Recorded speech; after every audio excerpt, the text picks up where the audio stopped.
technical difficulties, so apologies for the late start. We are still waiting for one board member who will be here. We're just going to give him a few more minutes to see if he can log on, and then we will get started. Adila, he's saying he has no link. Can you send it to him again, please? Yes.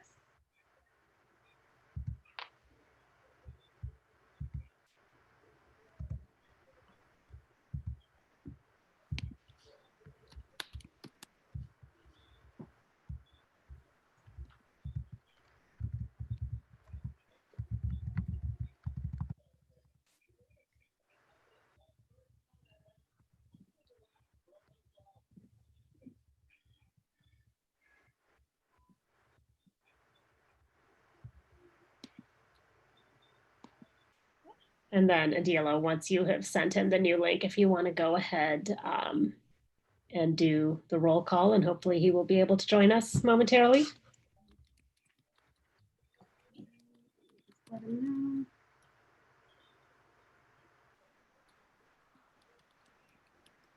know. Okay. Hopefully he's headed in. Okay, I'll go ahead and take roll call at 7:22 p.m. Hernandez. Here. Lindsay Ryan. Here. Mendoza. Here. Tanya Budi. Here. Halpern. Here. Kim. We'll come back. Kim, sorry. Here. Cartha. Here. Halpern. Here. All right, glad you were able to join us, Joey. Sorry about that. No, that, you know, that's that's Zoom for you, and it wouldn't be a good Zoom meeting without some technical difficulties. Thank you all for joining us here this evening for our final board meeting of the school year, and what a year it has been.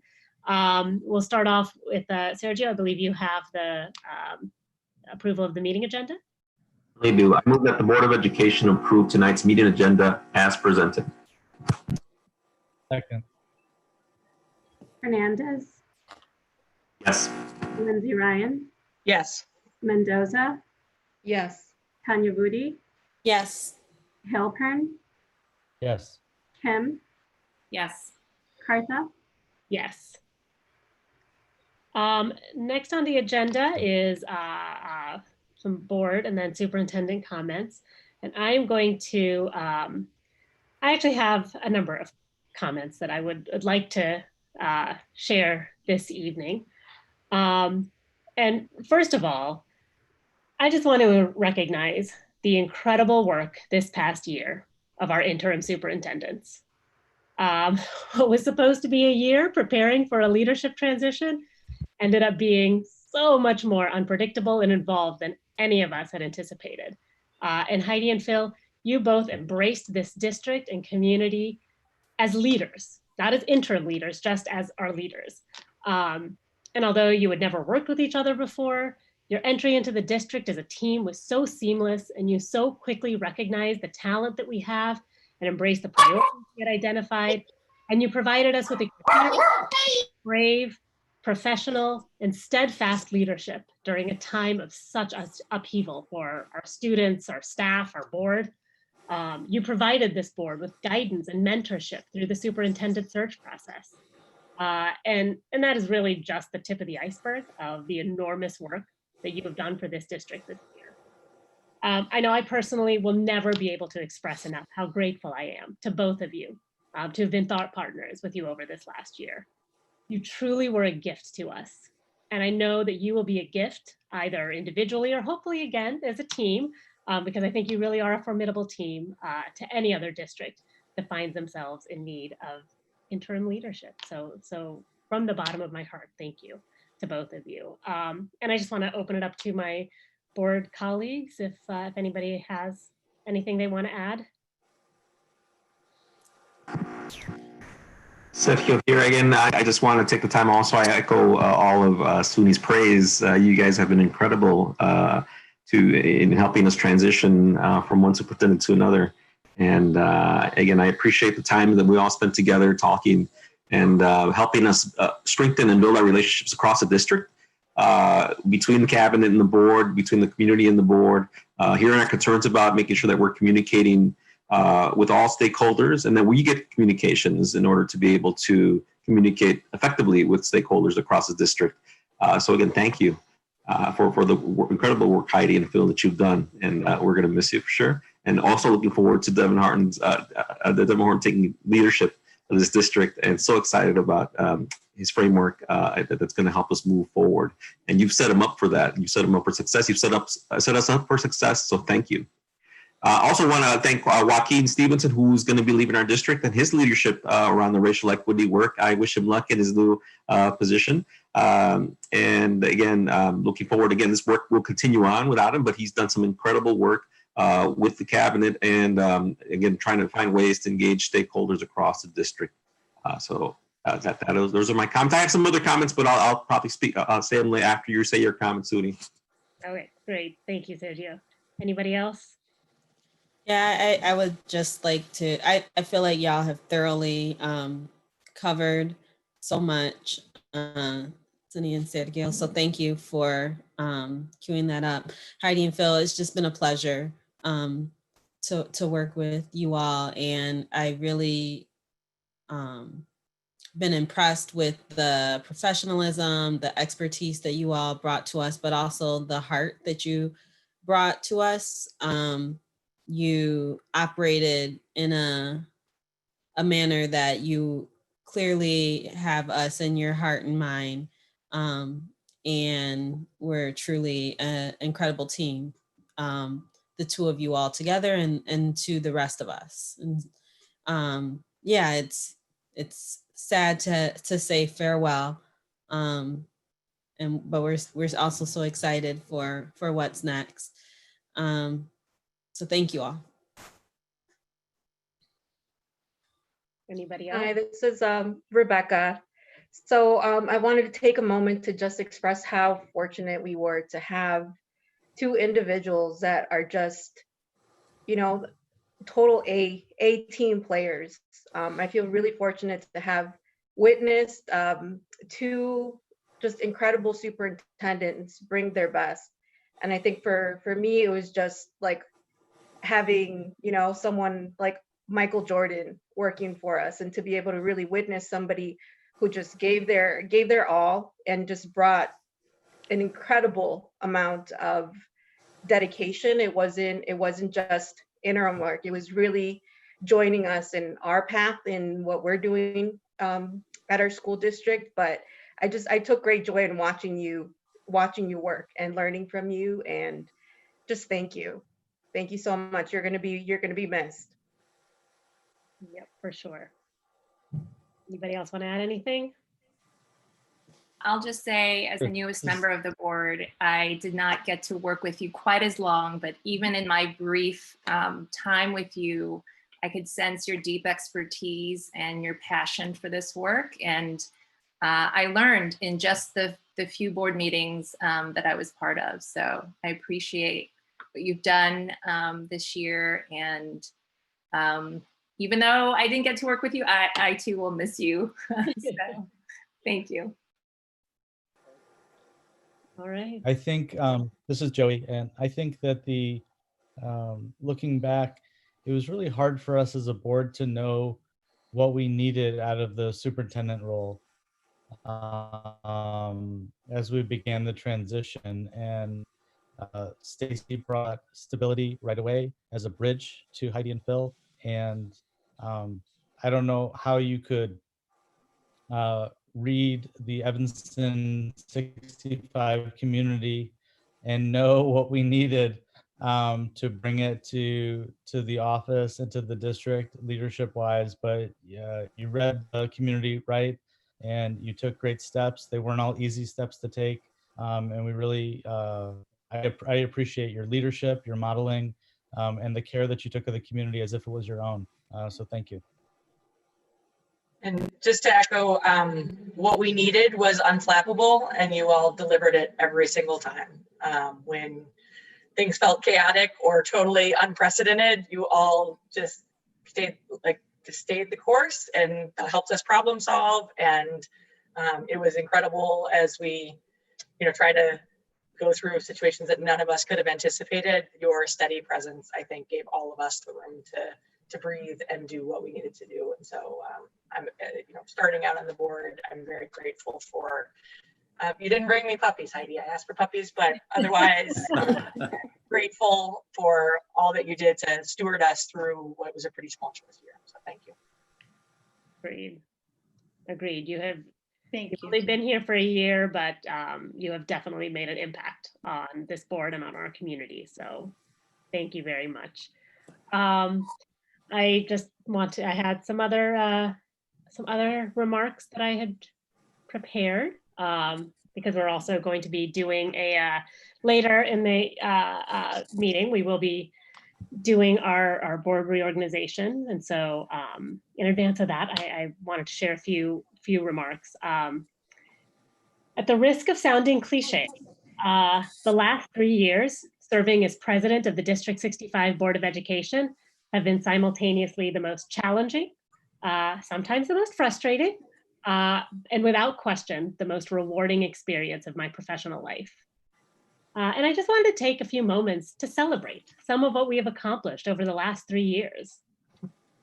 During this time, we took the district's stated commitment to equity to the next level, adopting a comprehensive racial equity policy, making racial equity trainings a mandatory requirement for employment in this district or for serving on this board, and formalizing through policy the use of a racial equity impact assessment tool for all board level decision-making.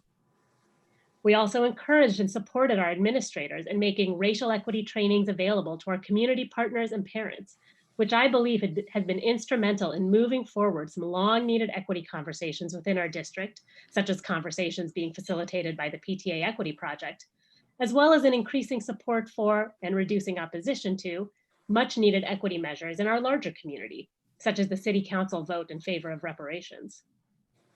We used the findings of a racial equity audit to take action on eliminating tracking in 8th grade algebra and to enhance our capacity to serve Spanish-speaking emergent bilinguals in TWE classrooms. We expanded our gender policy to be more inclusive of students and staff who identify as non-binary, and, albeit not without some timing issues, set in motion the creation of student and staff administrative procedures to better support our gender-expansive community.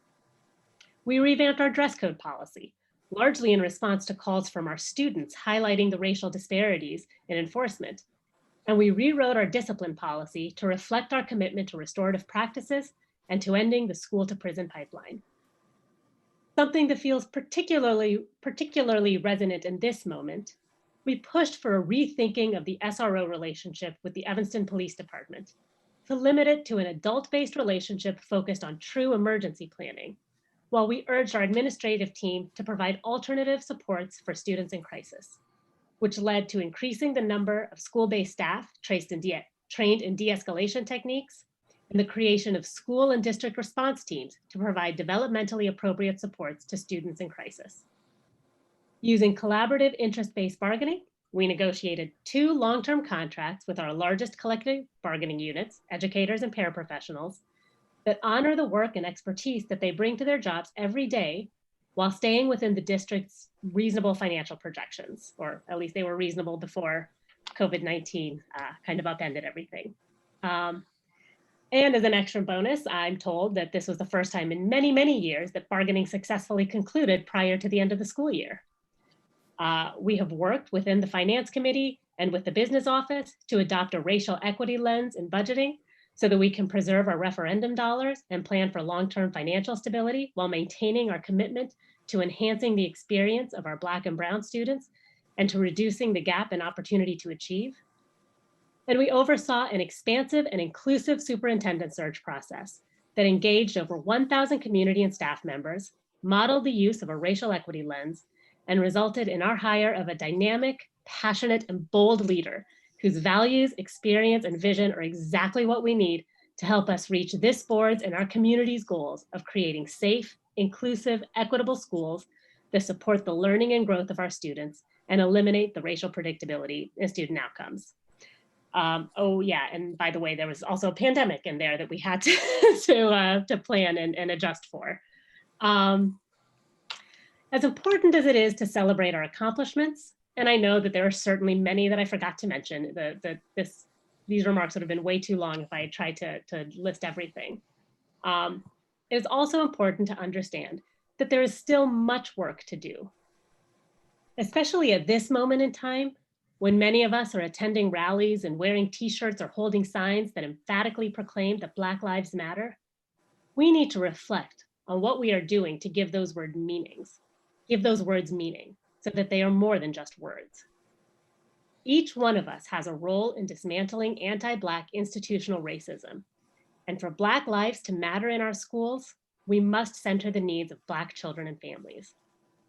To my board colleagues, we must reflect on how we adopt policy, on whose voices we hear, and how we ensure that we are not implementing policy directed at historically marginalized groups, but rather are including those groups in the planning. For our administrators and staff, this means reflecting every day on how our biases inform our practices, continuing to use the racial equity impact assessment tool as a check against those biases, and authentically inviting the expertise of each other as colleagues and collaborators, always keeping the academic and social emotional needs of students, particularly Black students, at the center. For our union leadership teams, this means reflecting on the important historical role that unions have played in bringing about change, but also in hindering it, so that your organizations can lean into the former and honestly scrutinize the latter. And for our parents, this means reflecting on how we advocate for our children and recognizing that being anti-racist means accepting the programs and practices that our data proves to us is harming Black and Brown students must be changed, even if we perceive those programs and practices as benefiting our own children. And I do just want to give a special recognition and thanks to our students, who really do regularly show us how amazing they are. From the concerning Foster performance a few months ago to the rallies and discussions that young people are organizing right now, and I mean literally right now, because I think there's a fundraiser that some recent ETHS grads have organized for this evening. But the things that they're doing to support Black lives and advocate for police reforms, they are showing up and they are giving me hope and inspiring me to do better every day. I encourage our board and our incoming superintendent to really think intentionally this year of how we can engage these young voices in our anti-racist work. I stepped down tonight as board president, feeling grateful to have worked alongside this most amazing group of board colleagues. Working with all of you these last 3 years has been such an incredible experience, and I cannot express how remarkable a group of people you all are, and how extraordinary it is to think about all that we have accomplished together. None of this would have been possible without each one of you. I'm so grateful to be able to continue this work with you for at least another year. And I am so grateful and honored to have shared this leadership journey with Anya Tanya Vudi, one of the most intelligent, compassionate, and forceful advocates I have ever worked with. Her support of me, as well as her challenging me when my ideas and assumptions needed to be challenged, made me a better leader.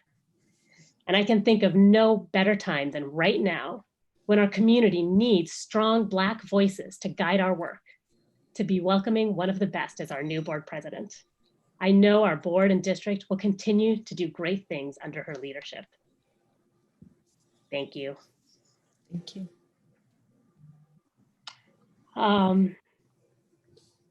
Did we have any other board comments? I think Sergio, you said you had. Yes, I did. I just wanted to say the comments in English and Spanish, so I'll start off with that with the English. So as you know, we've had these protests, these much needed protests around the racism in the society. And but one of the most troubling aspects in the recent protest is the emergence of historical tensions between the Black and Brown community, and specifically the violent attacks on Black people by Latinx gangs in Chicago. These tensions between our communities arise from fear and distrust sowed by a shared history of colonialism and living in a racist, capitalist society that continues to exploit us. Our two communities have been terrorized by local police and federal police in the form of the FBI, CIA, and ICE when we have tried to organize for better social and economic conditions in our communities and in our home countries. For the Latinx community, the CIA has been used in our home countries to destabilize our economies, continue the exploitation and extraction of our natural resources, and force many of us to migrate here in order to face the same exploitation to benefit this society's insatiable consumption habits.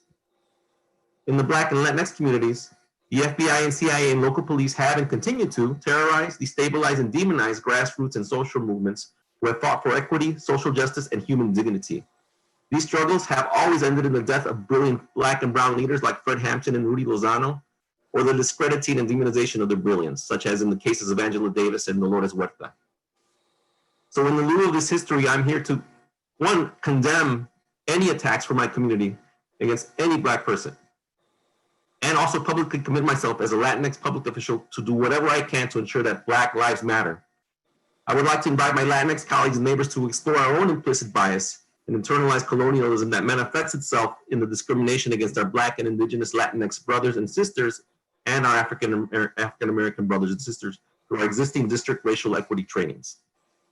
I would also like to invite Black colleagues and neighbors to dialogue with Latinx neighbors and colleagues and discuss the history of our unique struggles in order to build our power and find a way for the Latinx community in Evanston and North Shore to support our Black sisters and brothers in the struggle.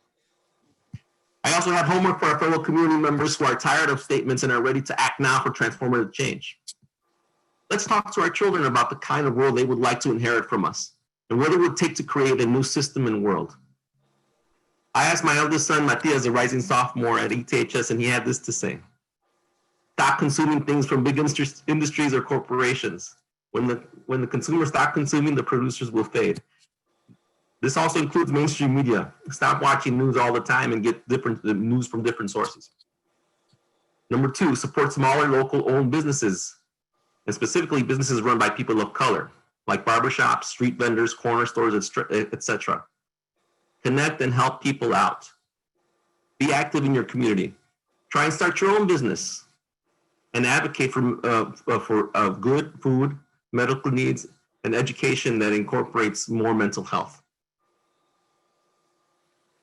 4, help people that want help but don't sacrifice yourself too much. Make sure you are stable and mentally healthy yourself. And then have fun and don't get carried away. And I'm here to demand justice for George, Brianna, and Ahmad, and the countless other folks who have been persecuted and murdered by our police. Sí se puede. Uno de los aspectos más preocupantes en las recientes protestas es el surgimiento de tensiones históricas entre la comunidad negra y latina, y específicamente los ataques violentos contra las personas negras por parte de las pandillas Latinx en Chicago. Estas tensiones entre nuestras comunidades surgen del miedo y de la desconfianza sembrados por una historia compartida de colonialismo y de vivir en una sociedad racista y capitalista que continúa explotándonos. Nuestras dos comunidades han sido aterrorizadas por la policía local y policía federal en forma de la FBI, CIA y ICE, cuando tratamos de organizarnos para mejorar las condiciones sociales y económicas en nuestras comunidades y en nuestras comunidades de origen. Para la comunidad inmigrante Latinx, la CIA se ha utilizado en nuestros países de origen para destabilizar nuestras economías, continuar la explotación y extracción de nuestros recursos naturales y nos obligó a muchos de nosotros a migrar aquí para enfrentar la misma explotación en beneficio de estas sociedades, hábitos de consumo insaciables. En las comunidades negras y latinas, el FBI, la CIA y la policía local han aterrorizado, continúan desestabilizando y demonizando a las bases y los movimientos sociales que han luchado por la equidad, la justicia social y la dignidad humana. Estas luchas siempre terminan en la muerte de líderes brillantes de afroamericanos y latinos como Fred Hampton y Rudy Lozano, o demonización de su brillantez, como en los casos de Angela Davis y Dolores Huerta. Entonces, por esta historia, estoy aquí para comprometerme públicamente como funcionario público Latinx para hacer todo lo posible para asegurar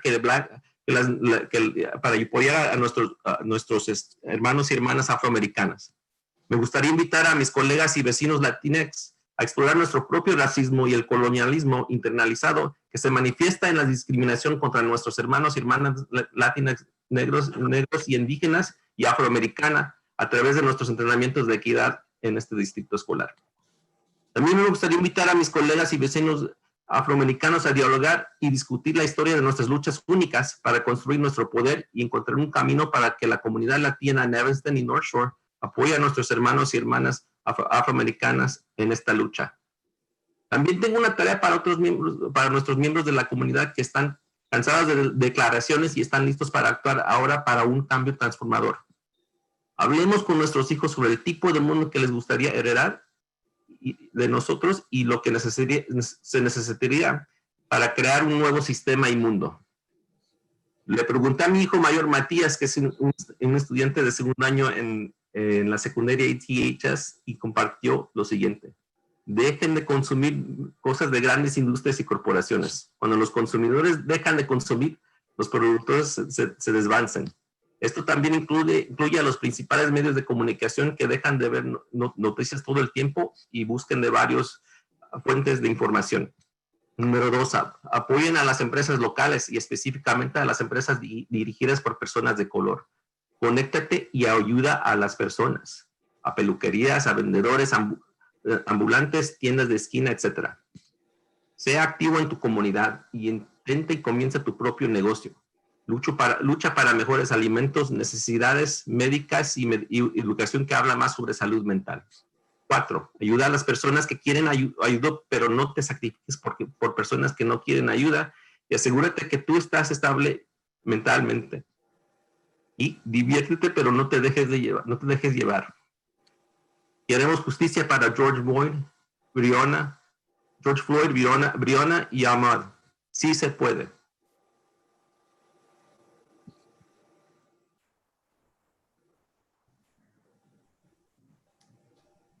Thank you, Sergio. Are there any other board comments? Yes, I have a comment. So thank you for sharing that, Sergio. My comment tonight is a comment of appreciation and gratitude for our community. So we have possibly endured as a collective one of the most challenging and unparalleled events of our lives. I think we could all agree. And I have to say that I'm just incredibly proud of this community and how we've come together to support our families, our community members. And I wanted to just take a moment to express my gratitude to the countless organizations in our community that have helped during the pandemic meet the needs of COVID-19. And so that goes to individuals, established organizations, but I think more so to the organizations that came up as a response to all of the needs that our community had during the last 90 days and then some. So I'm not going to name them all, but I just wanted to thank one community for their patience and for their trust in us as a school district to know that we were working around the clock for many hours, trying to really meet the demands of online learning and the demands of the pandemic. But also just the countless community members that have stepped up to help with assisting their neighbors for countless needs that have come up in our community. And I'm incredibly proud to be part of this District 65 board, but more so the Evanston Skokie community. So thank you for all of the help that you've extended to our youth and our families, the organizations that have stepped up, and I just implore all of us to keep at it, because this ride's not over. And so with the same spirit of community that I feel right now in this meeting, I hope that what's going to be presented this evening, that we continue that collaborative nature, and that I also just wanted to thank you, Suni, for your leadership, for the amount of time. I don't think people understand just how much time it takes to be a school board president. And you just have really amazed me in your you know, the time that you give and really the dedication and the passion that you bring to your position. That's, you know, sort of like a full-time job. So I wanted to say thank you for being a great leader. And again, thank you to the community for getting us through. And we still have so much more to go. So that's my comment for this evening. Thank you, Rebecca. Anybody else? And we will move, Phil and Heidi, did you have a superintendent update that you wanted to give us? Yes, we'd like to do that. Heidi and I would like to spend just a couple brief moments sharing with you our experiences. Over the years, Heidi and I as superintendents have been called a lot of different names, but to be mentioned with Michael Jordan is quite flattering. So thank you. That was outstanding with that as well. As you know, the board gave us two main goals to put in place, and one of those was to move the district forward based on the 7 priorities.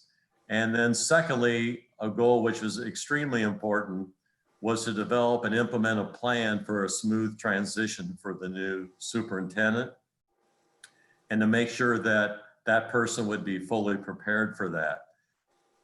Given the combined 85 years of experience that Heidi and I have as educators, this year stands out as being very unique.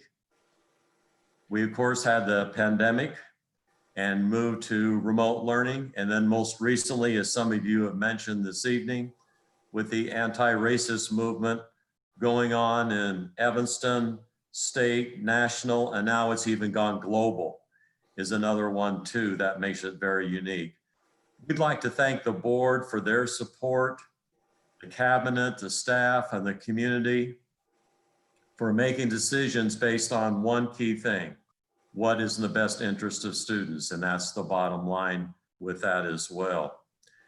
The future, I think, is very bright for District 65. SUNY, the leadership, the compassion, the grace that you have exhibited as serving as board president is exemplary.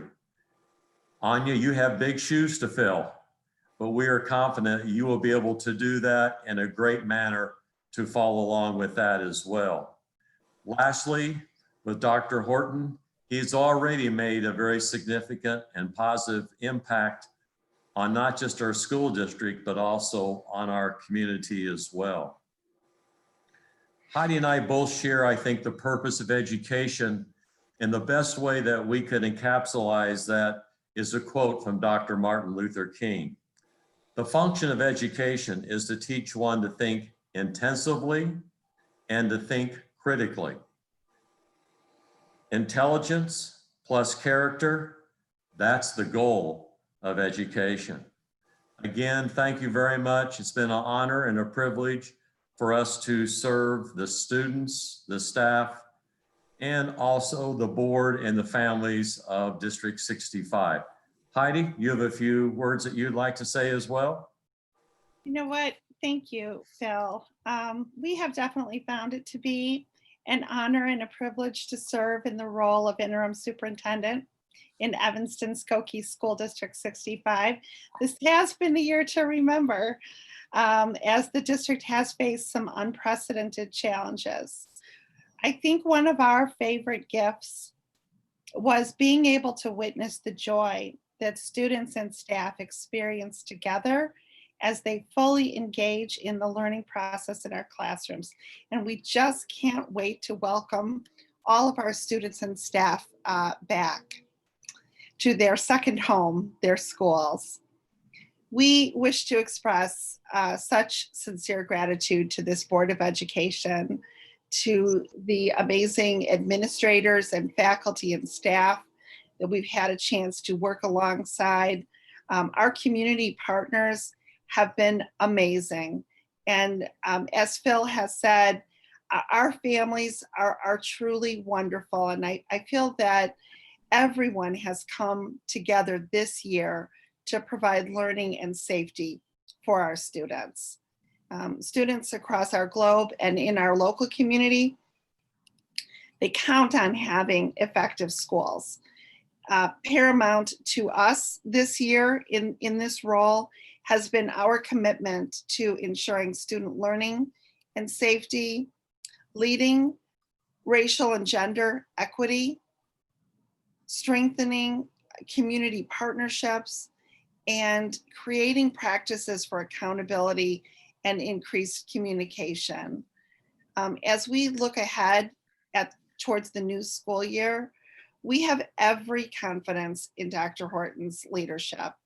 I cannot tell you what a pleasure it has been for us to see him throughout this transition be visionary and completely engaged in the process of ensuring that we will systematically improve student learning outcomes and experiences in each of our schools.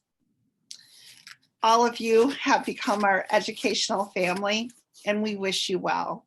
As you move forward, we know that you will have the courage and the resolve to face the issues of tomorrow, and we will truly miss being a part of this extraordinary school district. Thank you so much. For our district updates, we have tonight 2. One of those is to give you an update. And Stacy, if you could do that for us to talk about the summer learning experiences that we are providing our students. Sure. So really, I'm following up. I'm just sharing the summer enrichment information that we have. Everything that I am saying tonight is available on the District 65 website. And there's a tab on the front page for summer enrichment. As far as summer enrichment this summer, it was important for us to provide a number of different things. One, we are continuing to run our targeted programs for students that are not yet at grade level with a primary focus and on our youngest learners, our students rising to K, 1 and 2. All of our district run academic programs are remote this year and were just launched today. There's an intention to keep it close to the end of the school year to help families maintain routine. And those programs are focused on students with IEPs, second language learners, and then just students, as I said, in our primary grades that are not yet at grade level. And we're interested in accelerating those learning opportunities in order to have students be in the best possible position for their return to school. Additionally, we work to provide opportunities that families could access on an ongoing basis throughout the summer, because we know clearly the move to remote learning in the spring has left families seeking ongoing learning opportunities. Our web-based learning tools, including ST Math, Lexia, Newsella, IXL, all of them are remaining open to families through August 7th.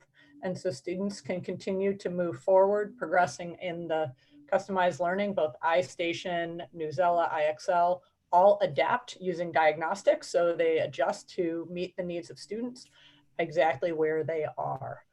So we do encourage families to continue using those tools. Additionally, we have a partnership with the Evanston Public Library. They, of course, are running their summer reading program, Dig Deeper. We're encouraging people to go and sign up, and everything is available remotely and online this year. They have a learning platform where students can be tracking their learning, and we will continue to celebrate learning with Evanston Public Library.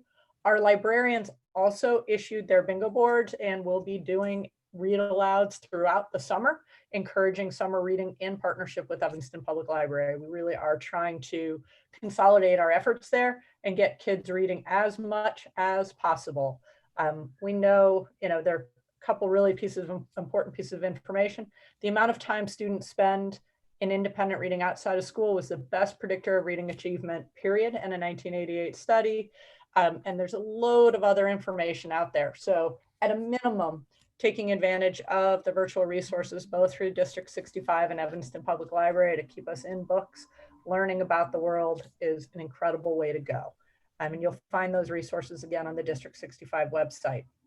Additionally, we did put out a June enrichment board, and you'll see the enrichment board is focused on pre-K to 2, 3 to 5, and middle school, and reaches into the arts and enrichment opportunities, as well as STEM and literacy.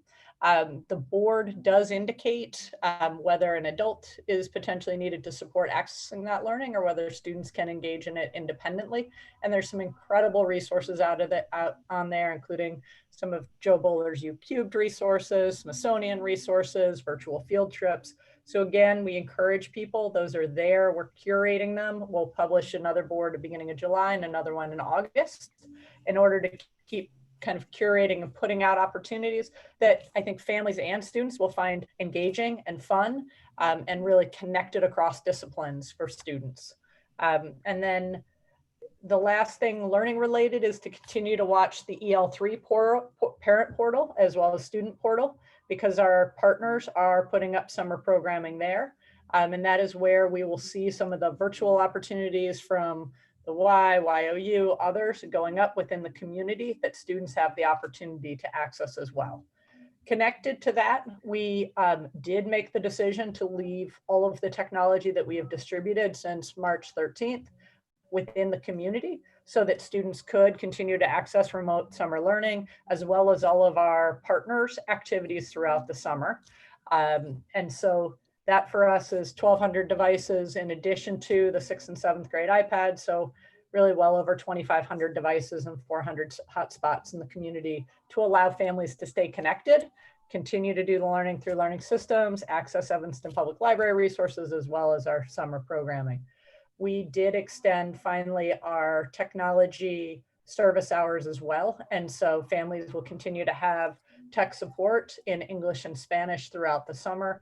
And the hours and access for that is available again on the website. And the last thing that we did make available on the website was access to mindfulness and social emotional learning opportunities, because we, the ability to be able to connect, help kids and adults make sense of the experiences that we're in and keep working on self-regulation and navigation in these difficult times is really, really important.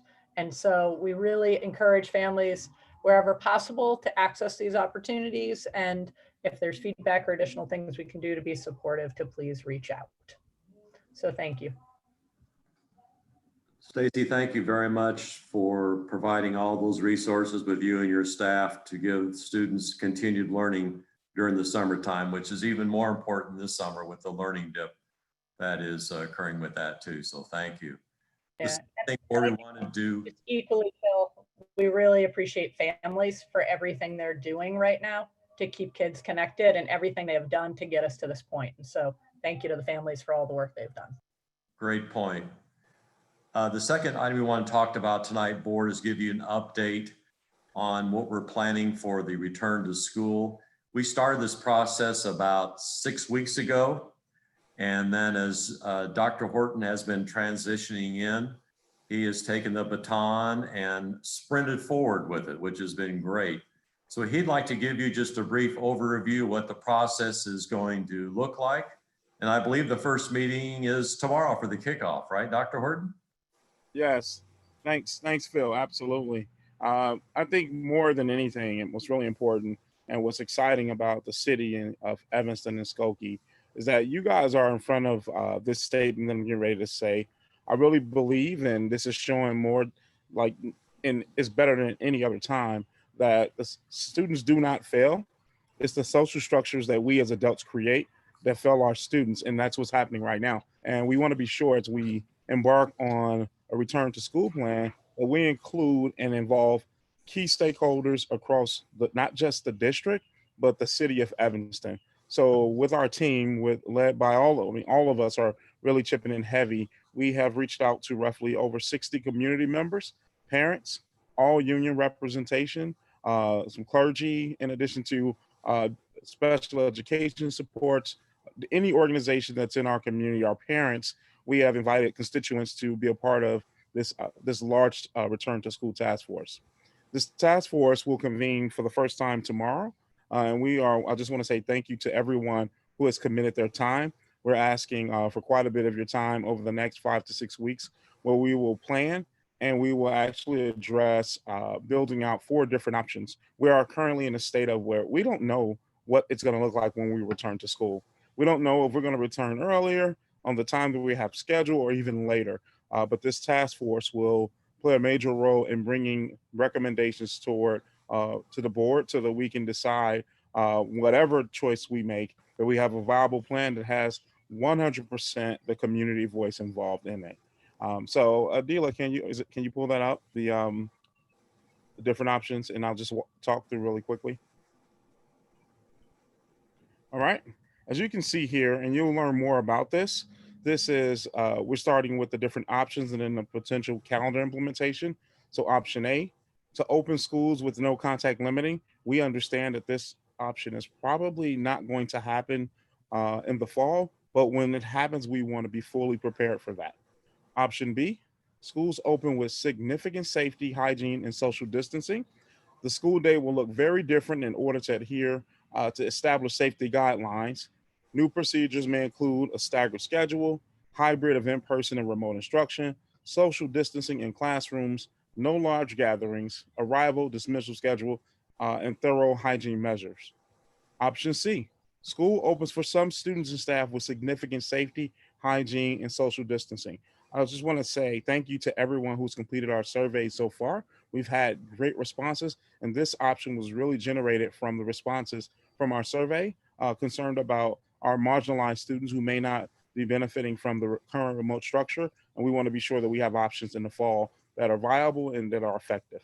This option is a hybrid of remote and in-person instruction that may prioritize the return of students based on age, academic standing, access to resources, and care at home and other unique needs. And those other unique needs really falls into the category of SEL, food support, mental health, all of those other areas that are so important. Option D, schools remain closed and remote learning continues. With feedback from educators, students, and families, we continue to refine and strengthen our current approach to provide equitable and sustained learning experiences for all. You've heard me mention the fact that we must look in the mirror. District 65, this team and our staff, we've looked in the mirror and we know there's a lot of hard work that has been put in, but we also are expecting to do this better. The country was hit with the pandemic out of nowhere, and so we had to create something that was viable and that made sense. But now we know that there's time for us to put all of the structures in place for this to be effective. And of course, E is a new calendar if it's implemented.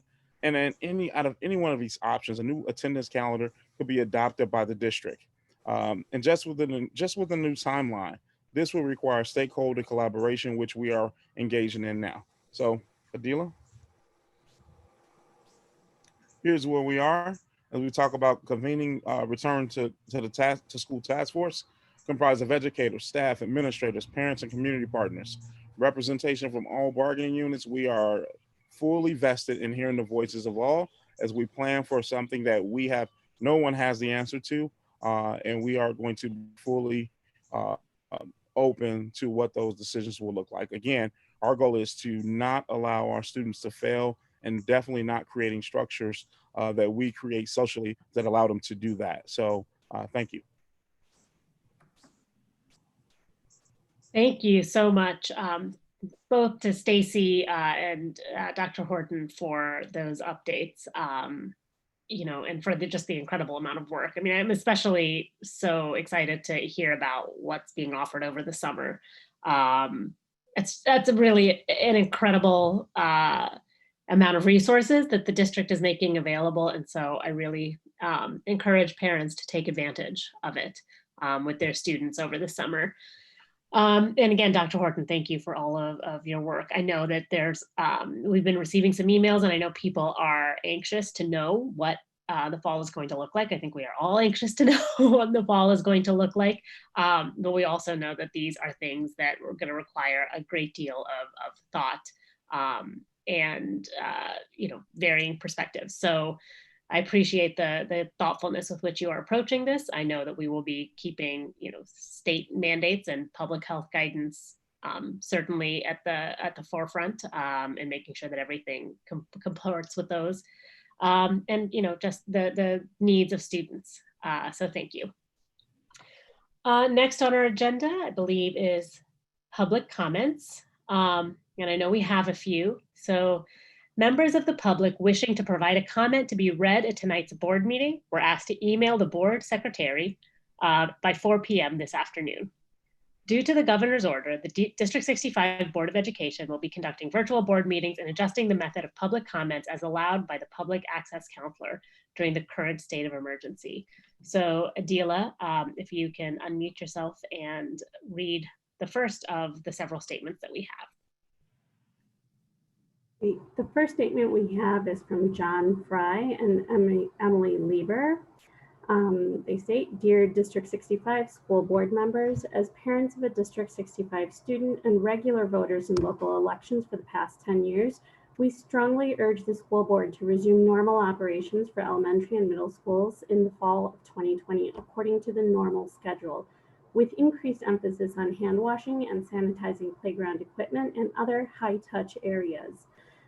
COVID-19 does not target young children. In fact, 93% of those who have died from it were age 55 or older, and recently improved fatality rate estimates are closer to 25% or 0.25%, which is not much different than the common flu.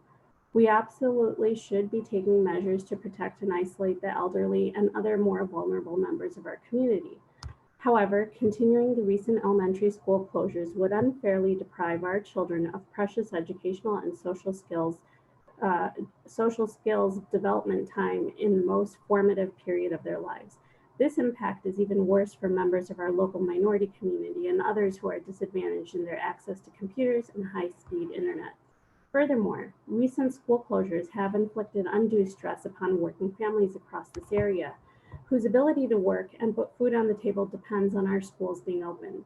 We fully support the 8 principles put forward by President Obama and the My Brother's Keeper organization intended to stop police brutality. And we feel strongly that this is not the moment to hurt these communities even more by depriving these children of their right to a public education. We love and commend our District 65 teachers and administrators for their exceptional efforts to provide online educational tools for our kids during the past 2.5 months. However, despite their efforts to adapt to the rules imposed on them, online education is simply not effective for elementary school age children. At this age, kids lose interest in the online format after 20 to 30 minutes. This format simply does not allow our teachers to give kids the attention they need and deserve, and excessive screen time and related brain effects was already a problem for kindergartners and first graders before adding this to their day. We understand why the board decided to close schools based on the uncertain and sometimes misleading information we had available back in March. However, the facts are clear now and fatality rates are much lower than originally thought. People need companionship and face-to-face interactions with other people, and therefore it is simply not healthy to continue isolating our community's kids any longer. Like we did after 9/11, 2001, we must fight to continue our way of life and ensure that our community's children are not left behind. Sincerely, John Fry and Emily Lieber. And we have another comment. Let me just pull it up.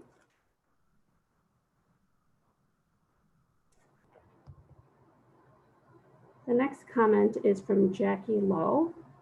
She writes, thank you to the board and to Romy DiCristofaro for your in-depth dive into the data that revealed racial inequities in special education at the May 18th board meeting. This resonated with me as a white parent and as a parent with a child with disabilities. One would have to be callous not to be deeply saddened by the data presented that showed the significant lack of access to gen ed classrooms and curriculum for Black and Latinx children with IEPs compared to white students with IEPs, and the over-identification of Black children in the special education categories of intellectual disorder and emotional disorder, and the over-identification of Latinx children in the category of language disorder. I appreciated the context in which the data was presented. Romy explicitly spoke of systemic responsibility for these problems. I have been disturbed by several conversations critical of the discussion at the May 18th board meeting. I have heard comments critical of the board, calling their wording offensive and divisive. That is a misrepresentation of the discussion. I appreciated that the board was in full support of Romy DiCristofaro's recommendations. I also appreciated that the board asked that there be action taken to address the alarming racial disparities that we saw in the data that was presented. The board refused to ignore those disparities or the children impacted by them. Members of the board used the terms white supremacy and opportunity hoarding. I asked, why are these seen as offensive and divisive terms? I don't know another term besides white supremacy for a system that, for its entire existence, benefits white children and not Black and Latinx children. And if you don't call that white supremacy, please dig deep and ask what you do attribute racial disparities to. If your answer is culture, low income, families, or children, there's also a term for that. It's racist beliefs. I reject the idea that this data tells us that white kids with IEPs are more worthy of inclusion and academic rigor than Black and Latinx kids. Instead, let's understand that racial disparate data is caused by an inequitable system that serves white kids better than it serves Black and Latinx kids. As parents, we need to be aware of the big picture, though I know that's hard, especially for those of us with children with disabilities. And that is why I appreciate Romy's comments that the district will distribute resources equitably and audit the evaluation process for the diagnosis of Black and Latinx students. I want to close by thanking the board and Romy DiCrisofaro again. What I heard on May 18th was the District 65 admin and board members' support of Romy's proposed changes. I heard them acknowledge their role in racial disparities in diagnosis and lack of inclusiveness for Black and Latinx children with disabilities. I heard them discuss solutions to better identify the true needs of students. That is exactly what I would want if my children with true disabilities were not being offered the same level of inclusiveness, or if they were being misdiagnosed with disabilities, because it reflects our community values of equity and justice. Best, Jackie Lowe. Our next comment is from Evanston Aid. It states, Dear District 65 Board and Administration, thank you for the statements that you released to stand in solidarity with Black Lives Matter last week. Your commitments to protect our Black and brown children with a deep look to addressing institutional racism rooted in policy at District 65. Thank you for taking the time to provide information regarding how race currently impacts children of color in District 65. It is our understanding that with the current tracking policy in place, that 1 out of 100 Black students make it to accelerated math. Given this information, if this is the impact by race, then why perpetuate a narrative that continues to harm our Black and brown children? A narrative that perpetuates the identities of inferiority and superiority that are playing out right now in our nation. We also want to acknowledge and realize that there may be some concern about making a permanent decision to detrack math at the last board meeting without the full input of our community. We simply ask, do we have a public comment when dismantling racist practices? Do we have time for years of hard work by educators committed to anti-racism getting drowned and overpowered by white supremacy and opportunity hoarding? If we know that tracking has a racist impact and that our educators are equipped to serve all students in a differentiated model, what stops us from ending this right now? How will you continue to support teachers so that they can provide high quality instruction for our most marginalized students? How will your plan continue to build support for educators for anti-racist teaching? Why allow the public to pick away at this decision over the next year, for educators to have uncertainty about the future of 6th grade math for another year, and for the opportunity for a racist backlash to arise? Is this a setup for our educators, our administrators, and our new Black superintendent? At this moment, this town would not debate the worthiness of a Confederate monument. Why are we debating the worthiness of a racist tracking system? Our children deserve better, and our community deserves better. If each of you as a board and administration has a belief that math tracking is racist, the question remains, then why? We are asking you, what side of history will you be on? In community, Evanston Aid. Our next comment is from Donna Wang Su. She reads, according to the recent May 29th email, accelerated math for the middle schools for 6th, 7th grade math option has been discontinued for the 2020-21 year. Given the consideration that this was a recent decision for several factors, there was no prior communication to parents about changing the middle school math curriculum. 5th grade teachers were not made aware of this change until 1 week before the email announcement, which has led to a lack of transparency between the district and families, citing an inequity for students. Up until the May 29th email, the language on the website and from the district indicated that there would still be a math acceleration process when parents asked about it. It would be appreciated if there was more clarification about the process, the reasoning behind the process for this change, and how the funds from this change are going to be channeled. There is mention of the new curricular materials. However, there isn't clarity around why this new curricular material is being chosen. Was there something wrong with the current format? And instead of making a drastic blanket change that affects all middle schoolers in District 65, why can't things be done in incremental ways? Based on the June 1st meeting, it was stated that it is still possible for an incoming 9th grader to be able to enroll in Advanced Algebra 2 at ETHS. How is this possible or slated? What does District 65 plan to do to achieve this? In discussion with some of the District 202 school board members, they were not aware of this change, in which the May 29th email states, we are working in collaboration with middle school math teachers, building administrators, and District 202 to strengthen our math classrooms to fully engage, challenge, and accelerate students in their next sequential math class assignment. Some concerns and questions include, does District 65 participate in the Illinois Accelerated Placement Act? If yes, is it possible to share that historical data as well as how funds are spent? Is it possible to share the breakdown of students in middle schools, Shoot Haven Nichols, that were in 6-7 or math or numbers in general? How many children in Advanced Math 20 were in 6-7 math out of 6th graders? Is it possible to break the percentage of those in 6-7 math out for each 6th grade population? What tracks as success for those 6-7 math?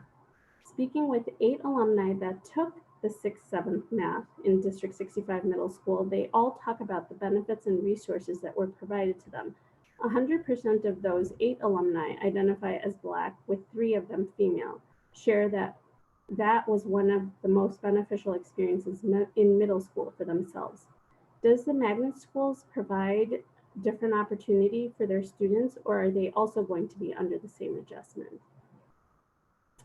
Donna will follow up with a FOIA request for all this information as well. Just as other curricular changes have faced understanding, there needs to be clarity behind this curriculum change with time dedicated to transition and support.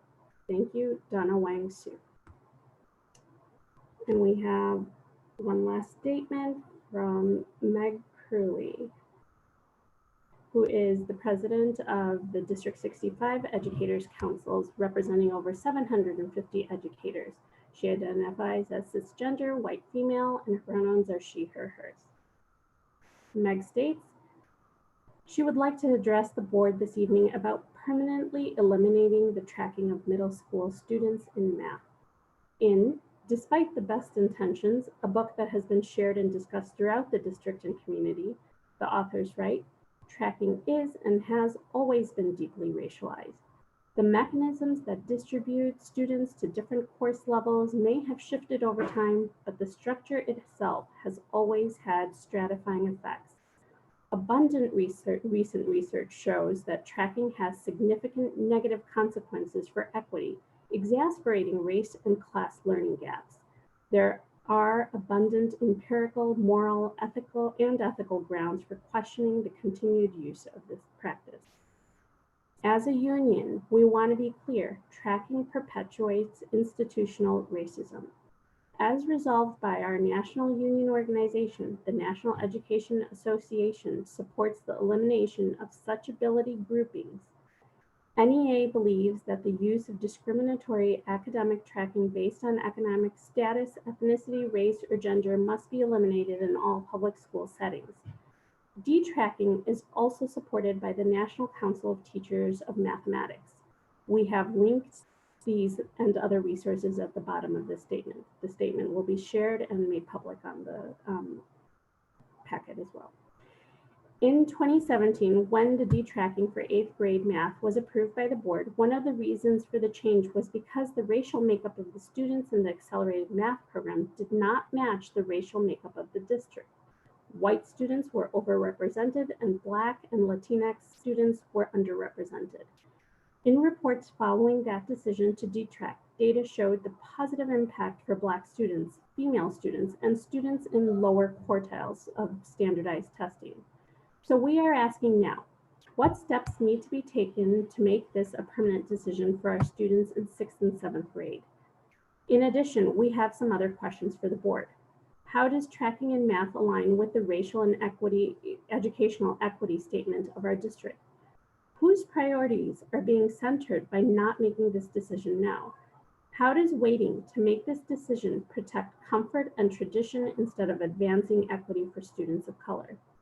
Which students will be most harmed by this delay? As you think of who is being centered or protected or harmed, we would ask you to isolate race in your responses. In 2017, the board voted 5-1 in favor of D-tracking 8th grade math. We believe that the board was right in this decision. And in 2020, D-tracking math is still the correct path for our students, especially our Black and Latinx students.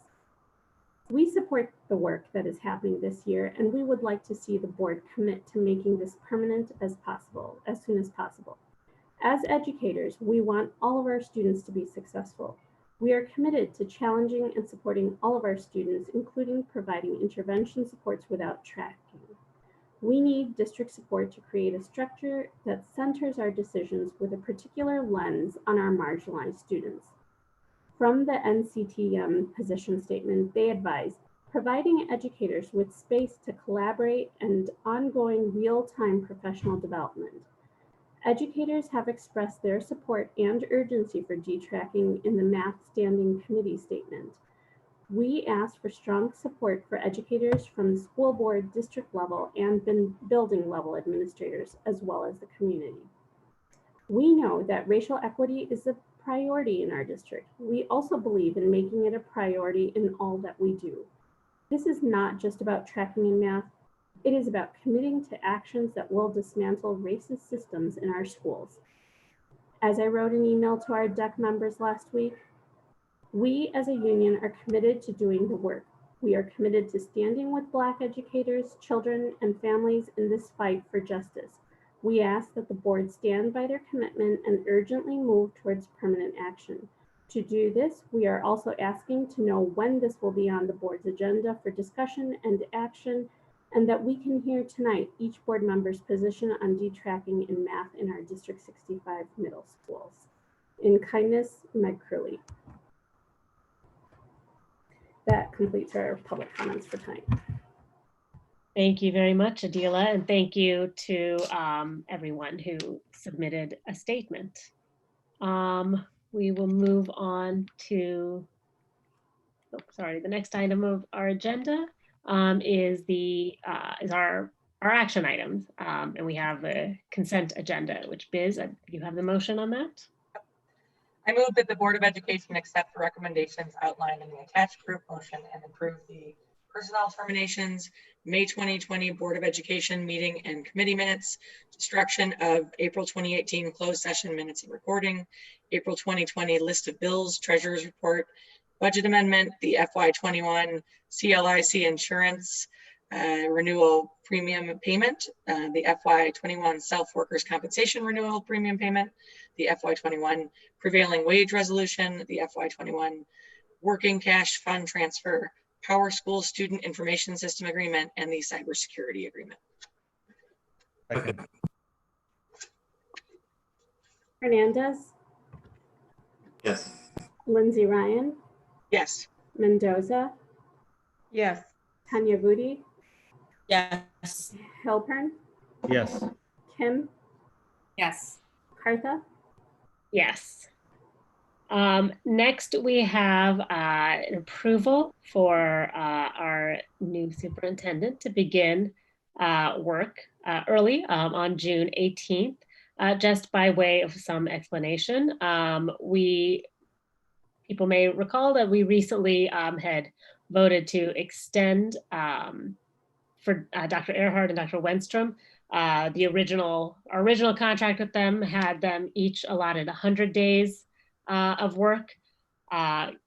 We realized that that was not going to work given all of the additional work that was created by transitioning to remote learning and created by COVID-19. So we added work days to their contract. However, by law, to preserve their pension, they can't each work more than 120 days, and they are hitting that. They will hit that by June 17th. We need to have a superintendent, and Dr. Horton has graciously agreed to move his start date to June 18th. So that is what we are voting on. So Rebecca, if you can please take that motion.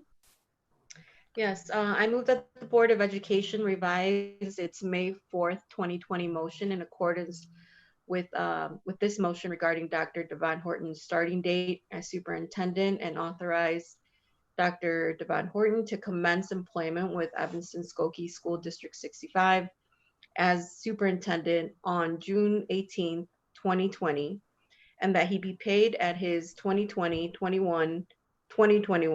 per diem rate for the period of June 18th, 2020 to June 30th, 2020.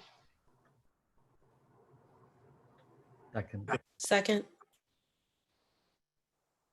Hernandez, Yes. Lindsay Ryan, Yes.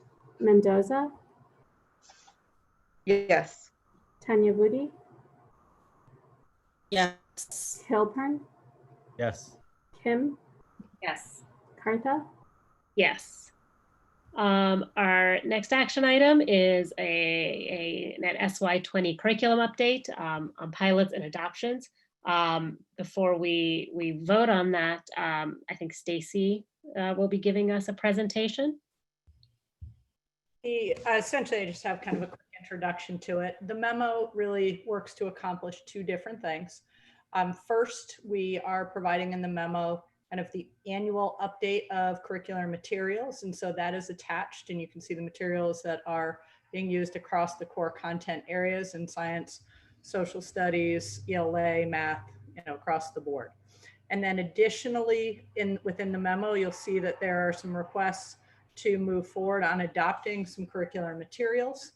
Most specifically, we have completed the process of the curriculum review for science in 3rd through 8th grade, and we are seeking approval for adopting Great Minds in 3rd through 5th grade and Open SciEd in middle school.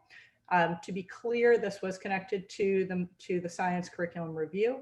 It has gone through the process of working very much collectively and collaboratively with our DEC colleagues. It has been approved by our standing committee within the science discipline and has support of the curriculum advisory committee.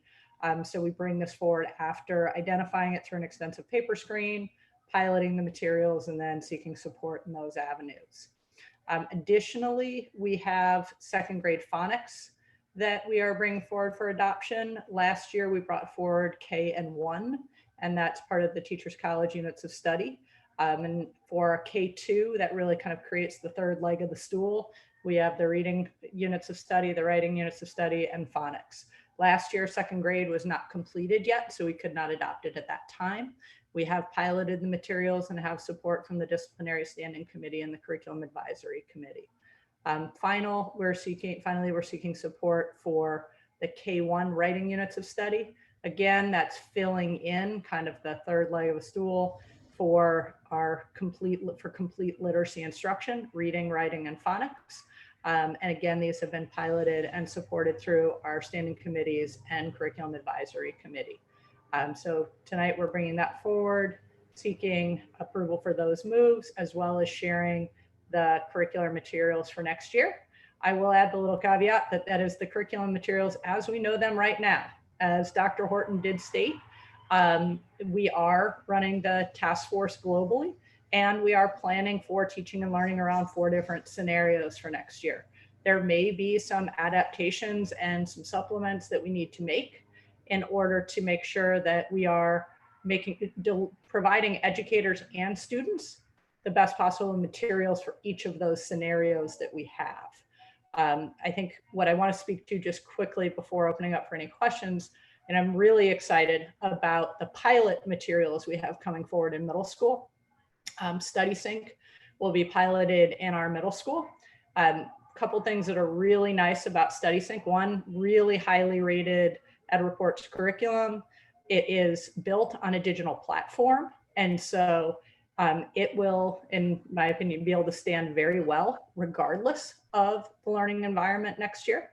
And then secondly, in math in middle school, we'll be piloting DesBook, which is a math curriculum that's built off of illustrative math, which is an open source curriculum that is one of the highest rated standards aligned curriculums through EdReports. And DesBook is a partnership between Illustrative and Desmos, which develops really high quality math tools that are already in use among some of our educators in District 65. And we're fortunate enough to have 2 District 65 educators who are Desmos fellows. So we are really excited to have the opportunity to pilot that. We were selected one of 40 districts out of, I forget the exact number that applied, but it was well over 1,000 in order to be able to pilot this curriculum in 7th and 8th grade. The curriculum pilot similarly is not fully developed in 6th grade yet. So we are piloting next year Open Up, which is built also on illustrative math. So we'll be moving into a very much aligned set of curricular resources. And that will really support increased levels of rigor and kind of stronger mathematical experiences in 6, 7, and 8, which is part of our response in order to make sure that we are accelerating learning, both for our students that are not yet at grade level, as well as our students that are above and beyond grade level. So that's kind of the memo in a pretty short summary. I am certainly open and willing to take any questions as needed. Thank you very much for that overview, Stacy. To board, are there any questions or comments? Joey? I have 2 questions. Stacy, I didn't go through and add them all up. What's the total bill on all the pilots and resources that are in here? Do you know? I would need to go take a quick look, Joey. It is though, it's right about $500,000. Okay. Keep in mind the science curriculums for Great Minds, that's a 6-year license. Yep. We opted to go longer because they're better savings long-term. Awesome, thank you. And my other question is, you know, the relationship with having some Desmos fellows, I think they're called, and the excitement around Desmos and DesBook and those resources seems to have some parallel or familiarity with the excitement that we had and the relationship we had with Everyday Math when University of Chicago was developing those tools as well. And we had a lot of teachers in Evanston get really excited about a new resource at the time that was up and coming, and we engaged in it. And so when I went to EdReports to look at the report for illustrative math, and I compared that with what Everyday Math's rated, they're on opposite ends of the continuum. Are we to expect a more rigorous review of Everyday Math in the coming years? So our official math curriculum review is 2 years out, not next year, but the following year. And we are aware of that review, and we've been working with EM4 and in certain situations working to address particular gaps. But yes, that K-5 math curriculum does come up for review in 2 years. We did move forward. We moved up in the middle school math review because of some of the things that we were seeing with 6th grade that we thought were particularly important to address. K-5 is a little more challenging because our educators are teaching all subjects. And so there's not as much flexibility. We want to make sure educators have the time and space to be able to pick up and really get into and learn curriculum well. So Awesome. yes, that is on our radar, and that's an appropriate comment and question. Absolutely. Thank you. Thank you for those questions. Rebecca, you have some? Yes, my questions are around the science curriculum for both elementary and middle school. Are you able to share with us if those curriculums have content on climate change and environmental sustainability? Yep, absolutely they do. I don't have the list of units in front of me right now, Rebecca, but that is, so we did have a member of the community as part of the process. They've had an opportunity to look at some of those units. They are connected to the green team as well. There is some strong content that does connect to global warming, to equity issues connected to climate change, things along those lines. And one thing to note with Great Minds, we will start and actually open SciEd as well. We won't start with the full complement of units in the first year. We're going to start with 2 units next year. I believe in 3rd grade, one of them is one of the climate change units, but I would need to go back and check. As we build out to the 3rd and the 4th unit, you'll see strong evidence of that content throughout across the grades. Thank you. That's great news. That is great news. Thank you. That's really exciting for our students. Anybody else? Hey, one more, Go ahead. unless somebody else has a question. Stacy, did you say that, I know you said that math was an open source tool. Is the science one also? So Open SciEd is an open source tool. So the 6.8 that we are adopting is an open source curricular tool. You still do buy some of the materials but it is a much more affordable solution than, as a result. So I wanted to first commend you for looking at those resources, because they're a little bit harder to look at than the ones that people can just come in and kind of sell you the stuff. So thank you for doing that, but it also poses a challenge. And my question is, how do you foresee bridging kind of that parent support that needs to come with helping people understand that these tools look different than just like the textbook that a lot of us grew up carrying at school? Or do you think that some of that's already bridged by the technology? Yeah, so I think there are a couple pieces of it. And I'm going to probably have 2 answers to you, Joey. One, the way that both Illustrative and Open SciEd are operating is it's written open source, but there are companies that are essentially packaging the materials. Right. And that is helping to ensure that some of the kind of, I would say the kind of accessibility features, things like that, are available to educators and students and families. And it feels more like a curriculum that you would buy from a McGraw-Hill or something along those lines. Illustrative actually has a McGraw-Hill option. It has an open up option. So there are different ways in which you can purchase those open source curriculums. Where we're going now, like Open SciEd this past year has partnered up with a provider who's packaging the resource.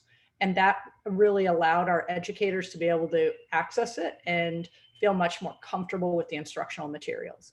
And so I think both of them are far enough along in the open source kind of evolution that these materials will feel very much supportive and high quality regardless. Thank you, Stacy. Mm-hmm. Thank you. Any other questions? All right, well, thank you very much. And I think especially I just want to just highlight, because I know that some of our comments were around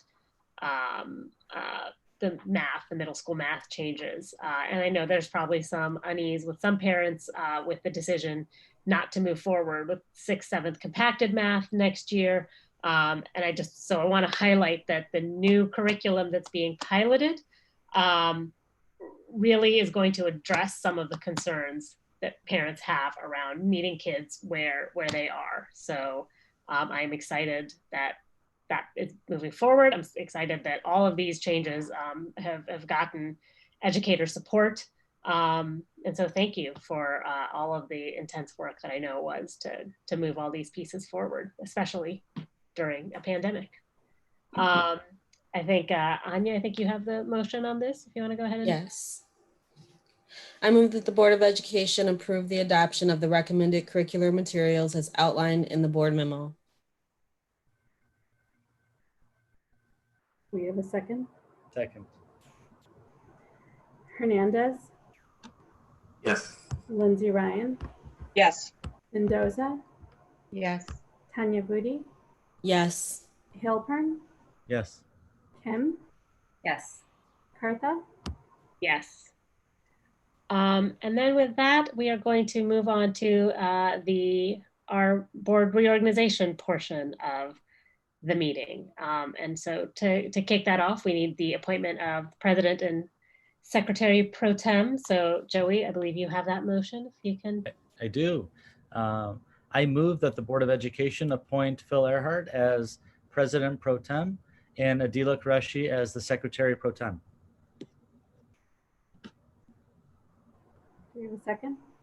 Second. Second. Hernandez, Yes. Lindsay Ryan, Yes. Mendoza, Yes. Tanya Booty, Yes. Halpern, Yes. Kim, Yes. Cartha. Yes. And then Phil, it's all you. Oh, you're muted, Phil.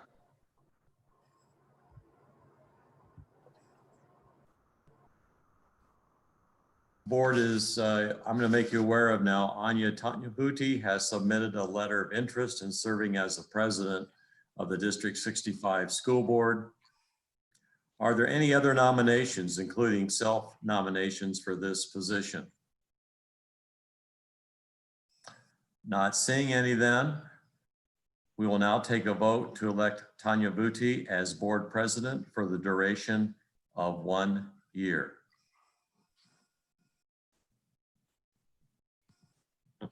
Hernandez, Yes. Lindsay Ryan, Yes. Mendoza, Yes. Halpern, Yes. Kim, Yes. Tanya Booty, Yes. Cartha. Yes.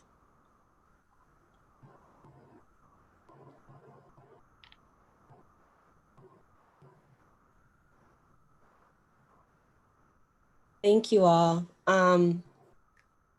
I have the next or do I have the next motion? I do have the next motion, but I also wanted to read a statement. If y'all can give me a couple of minutes. So thank you to my board colleagues and to the District 65 community that we represent. It's an honor and a privilege to have served in board leadership for the past 3 years with Sunny, and a true honor to now step into the presidency role. Sunny, thank you so much.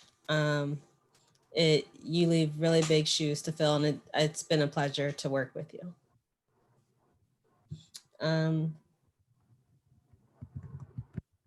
Yeah, you are an outstanding board president during unprecedented times.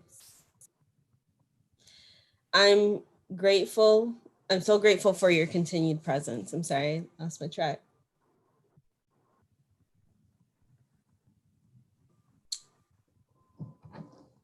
And Biz, thank you so much for joining me in board leadership. We are so fortunate to benefit from your gifts and talents as well. I'm grateful to Heidi and Phil to have the opportunity to work closely with you this past year, an interim year like no other, I'm certain. And I thank you all for your phenomenal commitment to District 65. And I'm so excited to welcome Dr. Horton. You have queued up a powerful launching pad for your leadership, and we are so excited to have you officially start on June 18th. Lastly, thank you to everyone's families for sharing you all with the District 65 community, and for my family for sharing me. Our families too are engaged in a service to our community. I'm so proud of the groundbreaking child and family-centered racial equity policy making that this board has done. I value each of our lived experiences, talents, and contributions, and I'm so excited for the meaningful and without a doubt, at times difficult work that lays ahead.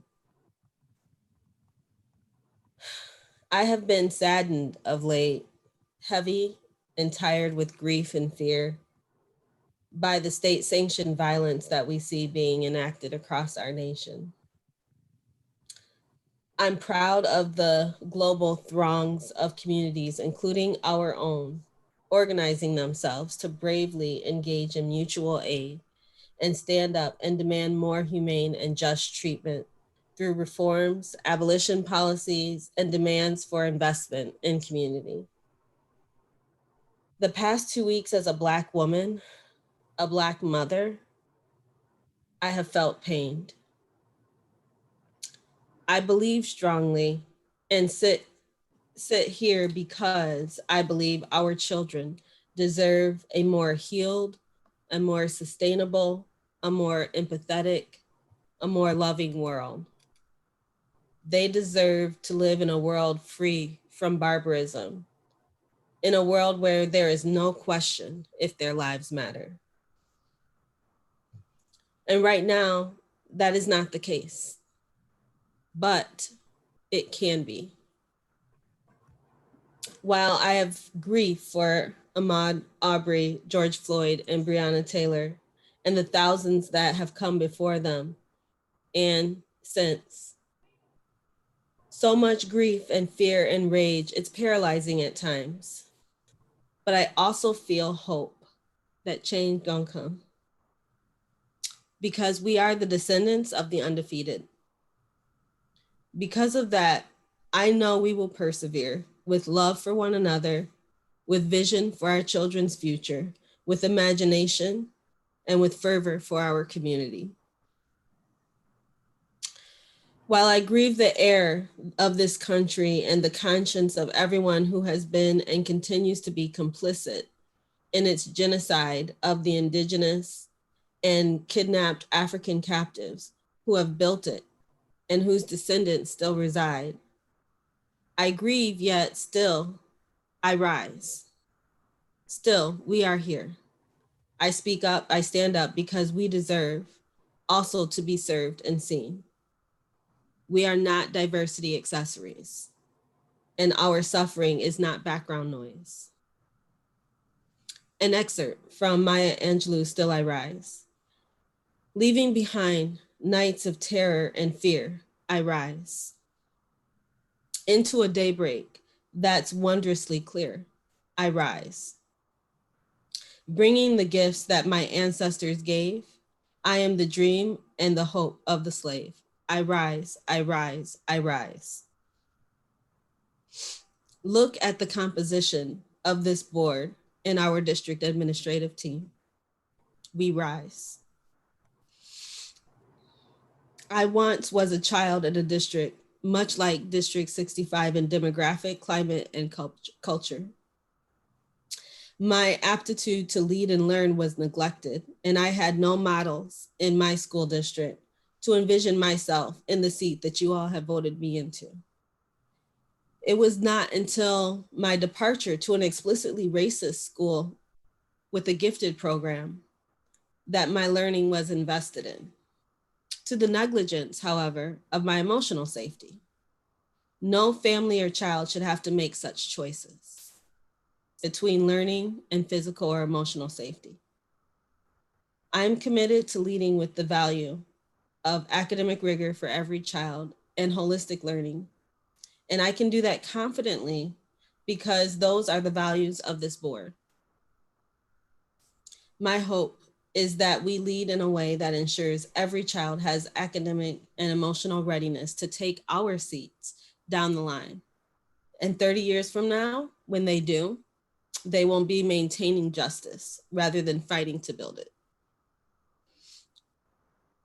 So it's with humility and on the shoulders of my ancestors and many bold voices that came before me that I step into this role.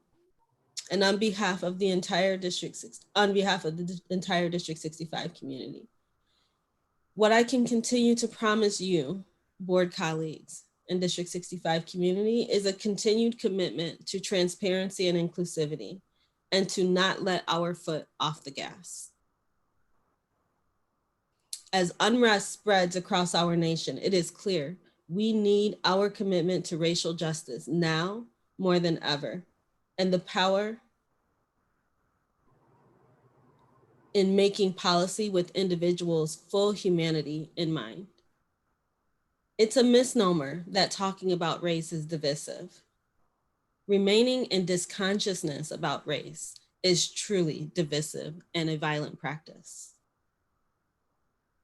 We are seeing the consequences of that today. So we will continue in this work. Thank you, colleagues, for your trust and your collaboration.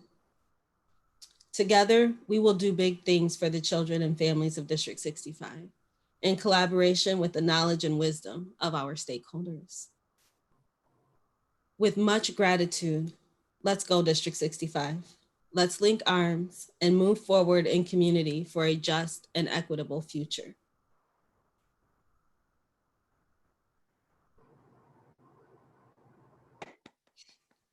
We believe in you, Anya.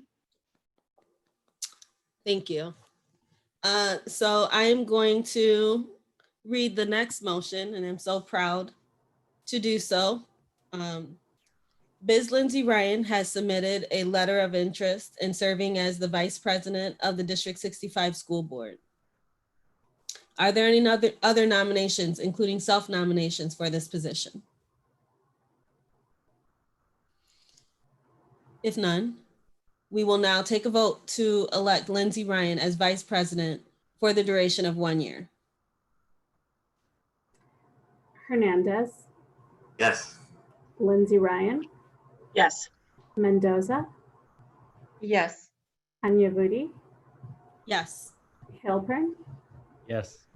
Kim, Yes. Cartha.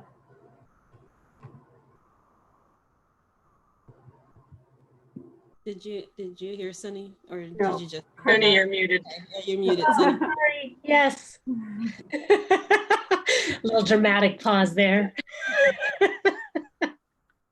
I want to start by expressing my gratitude and appreciation to Suni for her incredible service to this town. To my fellow board members, I'm grateful for your trust and confidence. I'm humbled by the opportunity to serve as the Vice President of the school board.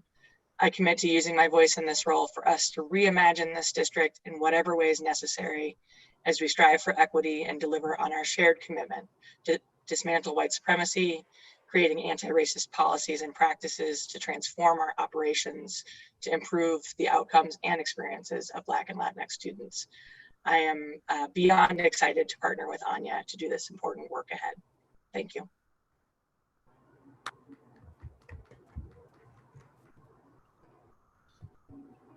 Hey, Biz.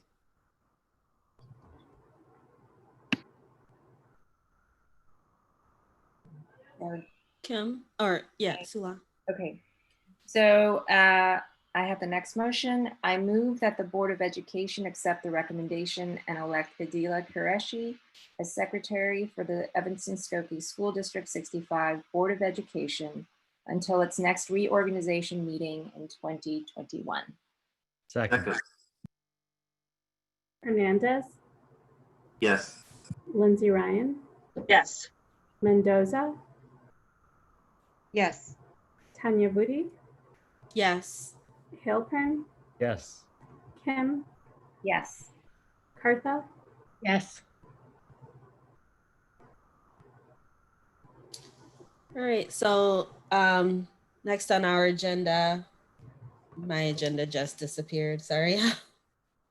The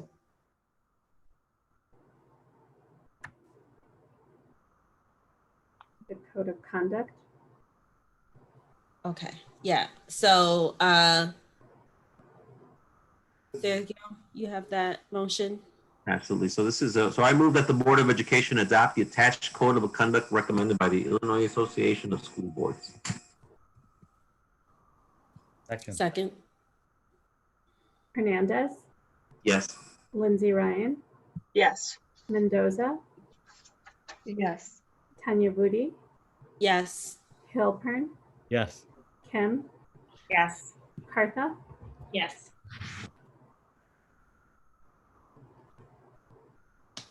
So the next item on our agenda is the adoption of our board agreements. And these are the same board agreements that we adopted last year with just one addition. And that addition is the transgender and gender expansive trainings that will be offered to staff, and making that available to the board as well, and requiring that board members do both Beyond Diversity Seed, or all of those Beyond Diversity Seed and the transgender and gender nonconforming training. Did anyone have any other comments or questions or discussion items in relation to the agreements? All right. Biz, I think you have the motion. I sure do. I move that the Board of Education adopt the attached board agreements.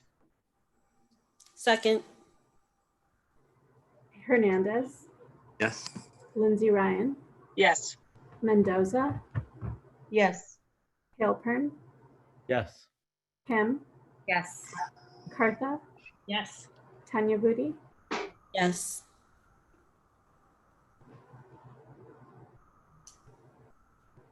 All right, and so the next item on the agenda is the board retreat, which will give us the opportunity to reflect on our practices and vision as a board with the guidance of the IASB field office, and will also give us a chance to, if we want to do any revisions to or additions to the board agreements, to dig into that more as well this summer. So, Rebecca, you have that motion. I move that the Board of Education schedule a closed meeting for Wednesday, July 22nd, 2020, beginning at 9 a.m. to be held at the Joseph E. Hill Education Center or virtually, for the purpose of discussing in closed session board self-evaluation and the appointment, employment, compensation, and performance of specific employees. Second. Hernandez, Yes. Lindsay Ryan, Yes. Mendoza, Yes. Tanya Vudi, Yes. Hilpern, Yes. Kim, Yes. Kartha, Yes. All right, thank y'all. So the last item besides, oh, I'm sorry, it's the last action item before a couple of discussion items is the board meetings. And I got that one. yeah, Joey, you got that one. I move that the Board of Education approve the 2020-2021 board meeting dates as presented. Second. Hernandez, Yes. Lindsay Ryan, Yes. Mendoza, Yes. Tanya Vudi, Yes. Hilpern, Yes. Kim, Yes. Kartha. Yes.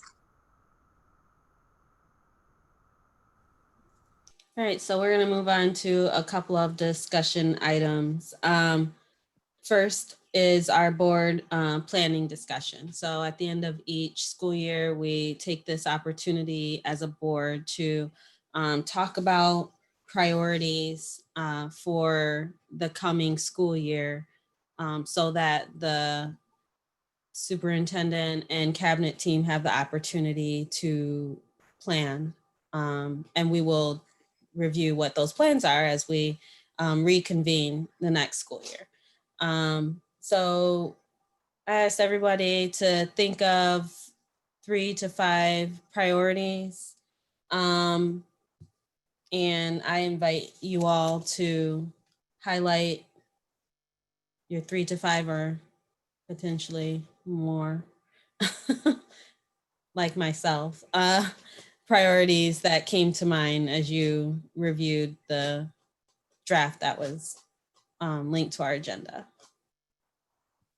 And the draft that we sent you, board, is the one that was used this year based on the feedback from the board on trying to streamline those.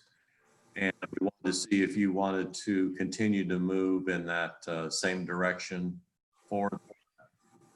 What we could do, if the board would desire to do so, is they could provide those to the president, to the vice president, and work with Dr. Horton on then putting together that agendas for the upcoming year with that too, if you'd like to do with that approach.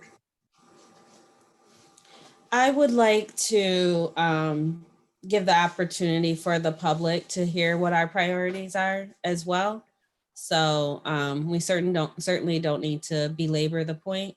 But I would like to give those who are in attendance the opportunity to understand what our priorities are as individual board members. I can kick. Oh, go ahead, Joey. Say, should we just start throwing some out there? Yeah, please do. I think my biggest priority, certainly as Dr. Horton comes on board as a governing body, is our strategic plan has reached its end of term, and it's time to figure out a process for how we're going to recommit for what the vision, the near-term vision, the next 5 years looks like. And that strategic plan is pretty all-encompassing, right? It's got a financial picture, it's got a academic excellence picture, it's got a policy focus. That's a big item, but I feel like we want everything to be tied to, we've used those 7 priorities in place of a strategic plan. And again, I don't know what the end product looks like, but I'd like for us to have a space to discuss how we're going to work together to take Dr. Horton's vision for the district and our governance and sow the seeds of a successful long-term future. Great, thank you.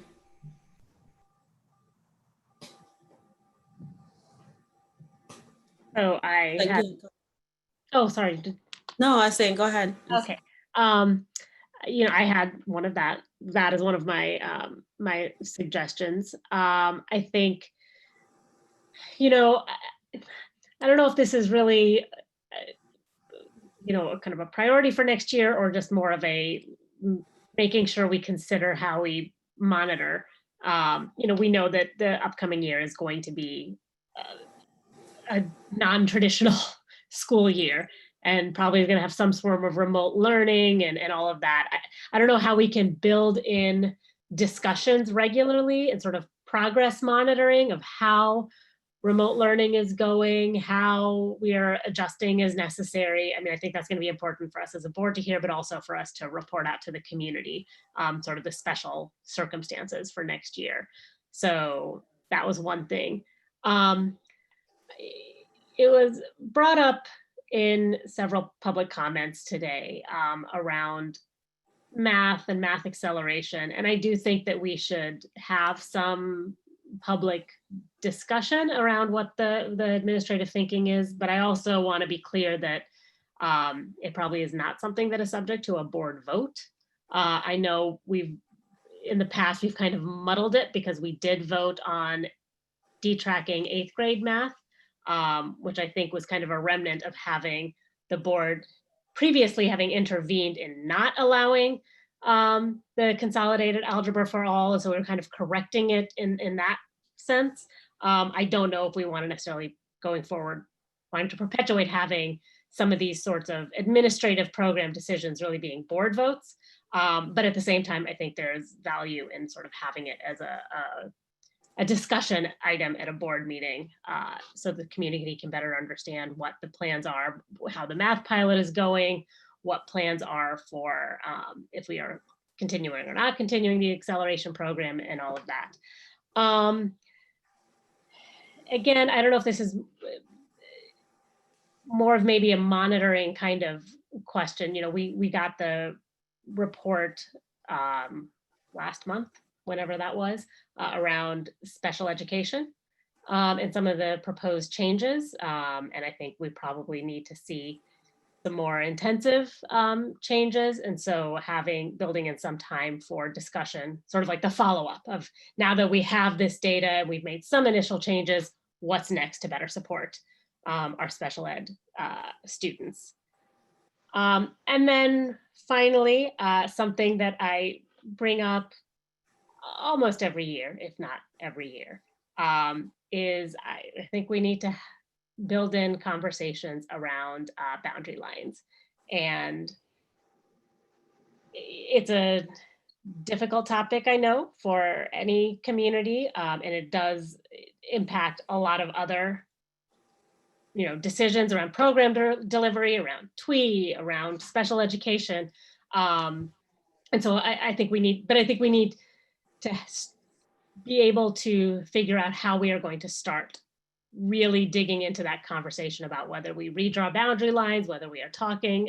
And I realize that we are also in a very precarious financial situation. So it seems odd to be considering, building a school, but, whatever those discussions need to be, I would love to see us more intentionally delve into that and maybe have a timeline for when those decisions can be made. That's it. That makes sense. Thank you. Nothing wrong with consistency, Sunny. Sergio, was that you? Yes, I just want to chime in a little bit, and given that again, this pandemic, as well as the racial issues that have emerged around racist police and are causing a social trauma for everybody in the country. So really want to have a robust discussion during our board planning around mental health supports for students and families, and how we can, community members and community organizations locally and the city to help with start some of the restorative healing and conversations and dialogue that's going to be needed in order for us to get over these social traumas that we're suffering through now. Again, you've got a lot of people in crisis, folks who have lost jobs. I mean, it's something that we really have to consider that impacts the way our students will be learning in whatever way we try to deliver our instruction and the way that we decide to go forward with that. So again, pairing that along with the discussion on how, through the task force, how we will deliver instruction, and then making sure that we have supports for parents, right, that are accessible, and communications with them around how their children are doing or progressing, and then getting that, echoing what my board colleagues have said earlier, is like kind of making sure that there's progress reports on how maybe having this feedback loop between families and our school district in regards to how they're receiving the work and how we can continue to partner up with them, right, to help us co-develop and improve on and evaluate remote learning and the mixed delivery system that I'm sure we're going to be delivering for the next school year.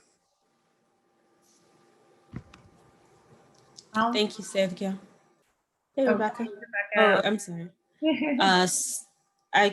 I'm not sure Sula or Rebecca who started speaking first. Rebecca can go. Okay. So for me, I think to add a little bit to what Sergio already started, I think that I'm really concerned about recovery. So I think a lot of our conversations have to be centered around a community that's recovering from a pandemic. And so conversations around family and community engagement, I think, are going to be central to a lot of the work that we're going to be doing this coming year. In addition to that, I think a lot of I would love to see more around parent education with all the different initiatives that we've introduced. I definitely think that's an area of improvement for our district to ensure that we are giving parents and community members all the necessary tools to understand the changes that are taking place and how to best support students. And with the LGBTQ week and the Black Lives Matters week, I think that there's, again, areas of improvement to how we engage our parents in those 2 weeks specifically. But again, back to, just recovery, and still, I will keep on with priorities around early childhood and how we're working with partners, in addition to, to echo Suni's comment about, potential redistricting, and our specific to our TWE conversations that need to be had in regards to ensuring that we're setting up Bessie Roads for success in the coming years. And I just want to ensure that that's kept as part of our planning. And finally, as a partnership that we have with the city of Evanston, I want to ensure that our commitment to CARP remains present. I was really happy with Stacy's news earlier, but I think that that's a really essential partnership that we need to keep at the forefront, as well as ensuring that we're a district that is preparing our youngest leaders to take over the helm where that's going to be needed. And those would be my areas of concern. Thank you. Sua? Yeah, thanks, Anya. I guess a colleague once said when we were talking about strategic planning at one of my former institutions, culture eats strategy for breakfast. So along with our strategic planning, I want to talk with Dr. Horton about what are the cultural changes that we need to make as a district, and what are the how can we kind of foster a culture of continuous improvement, right? That's going to require continual reflection, but also some of the things that we were talking about, I think, in that miracles framework that you laid out about accountability, specific metrics, and the continuous feedback loop for how you get to some of the cultural shifts that we need to make. So I'm looking forward to supporting you in that. And then I think, as others have said, I think as we look ahead to this year of recovery, as Rebecca aptly put it, I hope we'll think about how we bring students back with trauma-informed practices in mind. I mentioned this to Phil and Heidi a little bit. What are ways that students can maybe touch base with the teachers that they left so abruptly and friends that they left so abruptly this year, and how can they reconnect with those relationships and get a sense of closure before they move on in their grades, and to take care of their social emotional well-being as they transition back. And we know that the transition back isn't going to just be like a flip of a switch. It's going to be incremental, it's going to be in fits and starts, and it's going to be still unusual years. So how do we prepare them for that? And then I guess the communication piece as well. It sounds like a lot of the misunderstanding or bad feelings seem fostered by what people think of as a lack of communication, or communication in ways that they are not used to getting, or communication in places where they don't look, right? So how can we better those channels of communication? So the benefit of having a stellar board is I could just say ditto. You all have covered a lot of great things. I just want to emphasize, Rebecca, you're talking about how we need to engage families. And I do think that as difficult as this remote experience has been, there have been some incredible opportunities. There's some new ways of operating that are normalized that we really need to capitalize on for reaching families. That Zoom might be an option that we need to really consider for future topics, and making sure we're getting information to folks more. I think we've learned that people do show up. Many of us have been on calls with 50 or 100 people that previously would have had 10 people in the room. So let's not assume that everything we're learning right now or everything we're utilizing has to be scrapped. I think, I just want to emphasize also that I would like to see us continue to have growth in the racial disparity and discipline. And I would like us to really focus on the report that we got on special education. And I don't think that we will improve either of those situations without seriously considering redistricting and really thinking about resource allocation and making sure all of our students have access to what they need. So I'm excited to work on all of those things with you all. Thank you. So y'all hit many of the things that are on my list, but I'm still gonna share my list.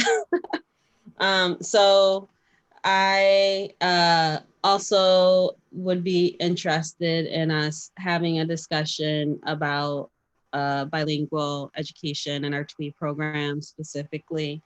Not just Bessie Rhodes and how we're supporting Bessie Rhodes in the vision that we initially voted on back in 2017, I think. But also the discussion that we've not had extensively about the single strand TWE programs and how ultimately we'll address that quality assurance issue and having those single strands isolated. So that is on my list. I would also like to loop back to early childhood. We had a really great and useful early childhood report in 2018, I think, or was it 2019? But there were a couple of outstanding questions that we had, and I would love to get an update on. And there was, I think, a 3-year plan or 3 or 5 year plan that was included in the report that we received. So it'd be great to get an update and how that is going, and perhaps also to address the ongoing questions that we had. I think it would also be useful for us to get an update about how our schools have been doing with the SRO revisions that we made.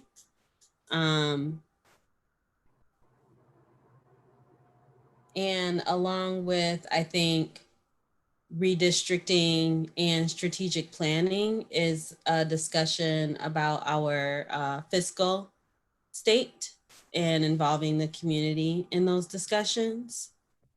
And the last thing on my list would be touching base again on the SPED report that Romy presented and the recommendations that she made and how we're doing on that. Those are topics that I would like to see come before the board. And amazingly, I think we had a lot of overlap in the things that we are interested in hearing about and spending time discussing next year. And I think we should also, we'll have to be very deliberate about the things on this list that come before us as discussion and what is an action item, and making sure we're monitoring purview in the decision-making around those issues. But thank you all so much for your thoughtful reflections. Yeah, Joey. I had a couple others. I just didn't want to share my whole list up front. Oh, okay. I see how you're doing. Just to be a little bit more deliberate too. I gave Raphael a heads up about this earlier today because I didn't want to surprise him. I think by December, we have to have a conversation around what the fiscal needs are moving forward, and if changes need to be made, what they are, so that we can have community involvement. I think we have to have action on that well before spring. So a plan for a discussion around, you know, if it's a budget deficit reduction conversation, if it's a reorganization of resources or something, whatever that's going to be from the administration, that recommendation. We are coming up against the end of our referendum dollar years. And we've talked extensively for years around what that means, what the trajectory is of those funds. We are outspending what we have and we are living outside of our means and only being able to maintain our resources to kids because of the referendum, which I'm grateful for. But we need to right the ship at some point, and I think the bell is going to ring at the end of this calendar year. So we need to have that conversation and have it publicly and give people a chance to engage in that conversation with us, because I think choices will have to be made. So that was a big one. It can fit in with the strategic planning process as well, but it's something that's coming up. And the other is I want to second the vote for culture over strategy. I think specifically, Dr. Horton, something that I would like to see kind of ongoing over the course of the year, I don't know if it's 2 or 3 times throughout the year, is a check-in with our educators around this first year. You only get one first year in the district, and so you get to be the ultimate auditor in chief of how you feel the district is, and whether we're doing surveys, whatever you do to get from all the educators how they feel about working in the district, how they feel about supporting our students, I think is critical for you to then bring back ideas and recommendations for how you want to either lift up some voices and promote the positive, but also alter and change the people that are feeling down about where they work and how they work. And I think there needs to be an approach to reading the culture of the place before you can actually impact it. And with that, I've worked in a number of school districts. I've observed a lot of school board meetings, and as a school board member, you get a lot of communication that is, tilted a little bit to the negative, a little too often sometimes. Usually because people only speak up when they're upset about something, and we can impact that. We can use, again, not a lot of time, but we can use 5 minutes at the front of every board meeting to promote students, to promote family engagement, to promote good programs that are happening, and to highlight things that are going on, not just in the, we have the high five, which is great, but there are other ways to promote things that are going on and to show everybody that there's a lot more good happening than bad. We just aren't communicating it or noticing it or talking about it a lot. And it can also help impact culture and how we all feel about our community. Great. Thank you, Joey. Were there any other priorities that folks didn't have a chance to highlight or share? Okay. Then I would like to... So, real quick, Anya, I just wanted to add, and this was mentioned a little bit, but in regards to, 2 years ago, I think we started on a measure of our social emotional learning and well-being, and how our students are doing and how our staff are doing.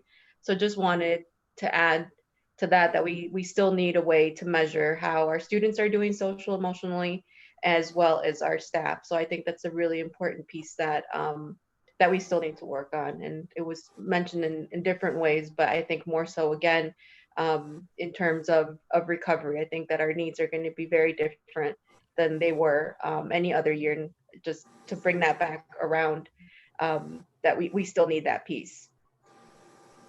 Absolutely. Thank you.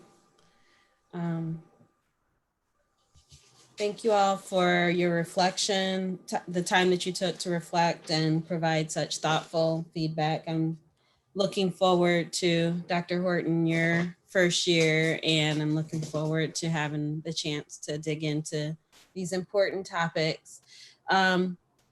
The last item on our agenda is our board, or last 2 items, our board committee appointments and our school liaison assignments.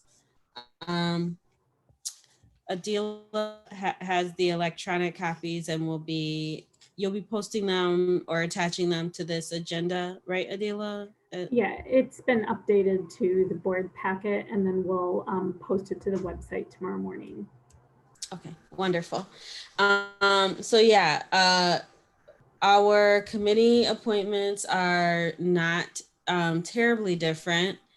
I do want to acknowledge the change on the policy committee and celebrate Rebecca stepping into the role as chairperson, and also express our gratitude to Sergio for all of your leadership on that policy committee over the past 3 years. You've brought some really important conversations to the fore, and have been an excellent leader of the committee. And I'm really excited, Rebecca, to have you lead us in this regard going forward this year. And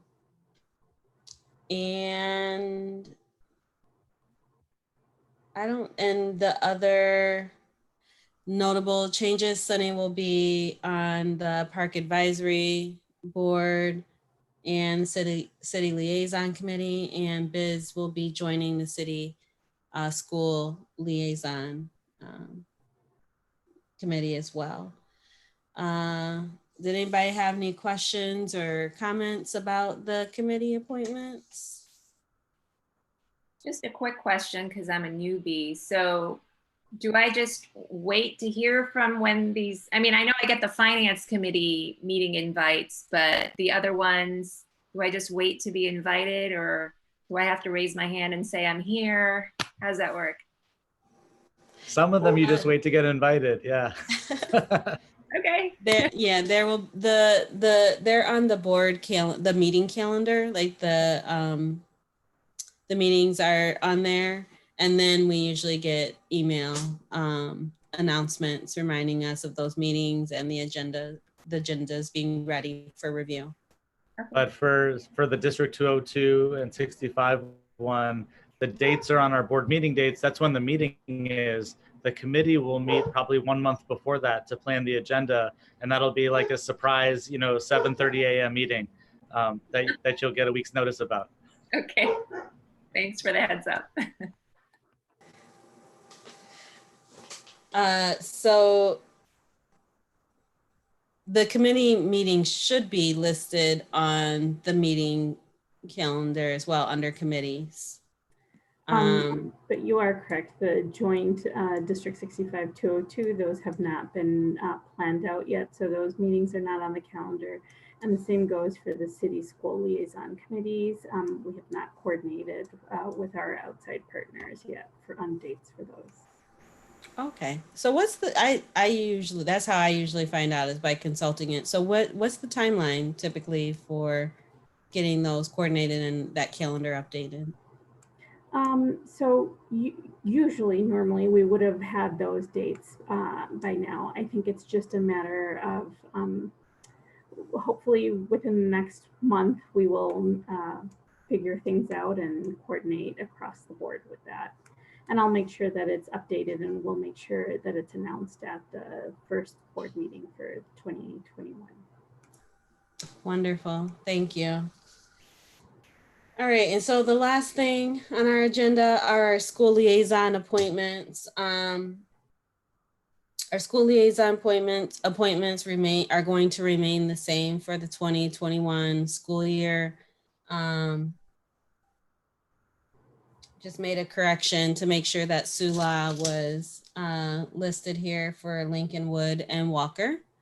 And the attachment to the meeting agenda listed some details about the benefits and the roles and responsibilities of the liaison appointments. And I encourage our community to also check that out so that folks are aware of who their liaison is and how to benefit from that relationship at their children's schools.